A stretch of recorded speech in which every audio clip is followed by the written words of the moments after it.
آپ نے बड़े शहरों में ट्रैफिक की रवानी के लिए बने हुए ओवरहेड ब्रिज ज़रूर देखे होंगे। अब ओवरहेड ब्रिज वहाँ पे बनाया जाता है जहाँ पे क्रॉसिंग होगी और गाड़ियाँ जो हैं वो बगैर किसी तकलीफ के अपना सफ़र जारी रखेंगी।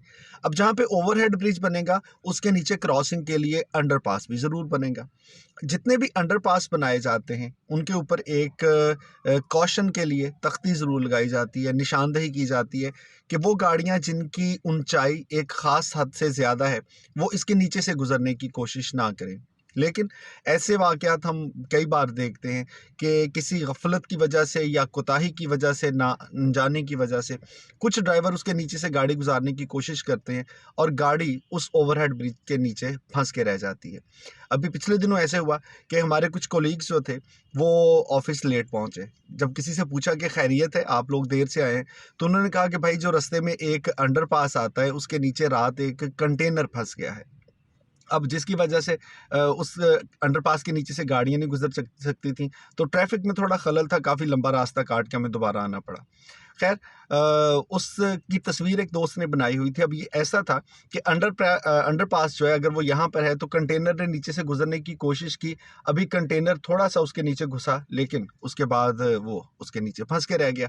अब ऐसी हालत में ड्राइवर ने कोशिश की होगी, आगे तो नहीं जा सकता कि किसी तरह से वो रिवर्स करके गाड़ी को, कंटेनर को निकाल सके, लेकिन ये भी मुमकिन नहीं था, जिसकी वजह से ट्रैफिक में खलल आ गया। अब इस सारी कहानी को लेके वहाँ बैठे-बैठे ये तबसरा होना शुरू हो गया कि अब इसका हल क्या हो सकता है? अंडरपास को तो नहीं तोड़ा जा सकता। किसी ने कहा कंटेनर को ऊपर से थोड़ा तोड़ के, दबा के फिर उसको निकाला जाएगा। तो ऐसे में एक बड़ा खूबसूरत हल किसी ने दिया और वो ये था कि अगर इस कंटेनर के टायरों की हवा निकाल दी जाए, तो उसकी हाइट इतनी कम हो जाएगी कि आप उसको बआसानी वहाँ से वापस लेके आ सकते हैं और ट्रैफिक की रवानी बहाल हो जाएगी। अब इस हल से एक चीज़ जो मुझे समझ आई वो ये थी कि जब हम आपस में दोस्त किसी बात पे बहस कर रहे होते हैं, किसी बात में तबसरा कर रहे होते हैं, ज़िंदगी के आम मामलात को ले लें, तो कई बार ऐसे होता है कि आपने अपनी राय का इज़हार किया। अब जब आपने मशवरा दिया, एक राय का इज़हार किया, तो फिर हमारा दिल करता है कि यार मेरी बात मानी भी जाए। लेकिन किसी वजह से वो बात नहीं मानी गई या दूसरे बंदे का नुक्ता नज़र और था और बिल्कुल उस कंटेनर की तरह हमारे गाड़ी हमारी जो थी वो उस अंडरपास की छत के नीचे आके अटक गई। अब इससे वो जो रिश्तों में थोड़ा-सा खलल पड़ता है, उसकी वजह से जो रंजिश आपस में आती है, इसको कम करने का भी यही नुस्खा है जो कि उस कंटेनर के लिए इस्तेमाल किया जाता है कि वहाँ अपने टायरों की हवा निकाली थी। यहाँ पे हम सब में इंसान हैं, क्या करें? हम सब में कहीं न कहीं एक अनापरस्ती भी होती है, थोड़ा गुरूर भी होता है, थोड़ी खुदपसंदी भी होती है। हमें लगता है कि यार जो बात मैंने कही, ये मेरा मशवरा क्यों नहीं माना? मैंने तो पहले ही कहा था। मैं तो तब भी ऐसे ही कह रहा था।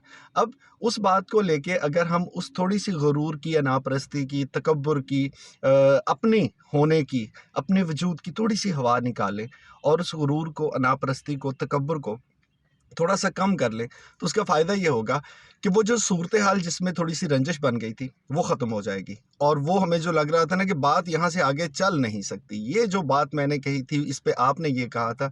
हालाँकि छोटी-छोटी बातों को इग्नोर करके, थोड़ी देर के लिए अपनी अना को मार के अगर ताल्लुकात बेहतर रह सकते हैं, अगर ज़िंदगी की गाड़ी आसानी से आगे चल सकती है, तो इसमें कोई हर्ज नहीं है, आज़मूदा नुस्ख़ा है। सो आज के बाद मैंने भी यही सीखा है, आप भी मैं चाहता हूँ कि यही काम करें कि कहीं पे खुद परस्ती की हवा को कम करना पड़े तो कम कर लें, ज़िंदगी की गाड़ी सुकून से आगे बढ़ने दें।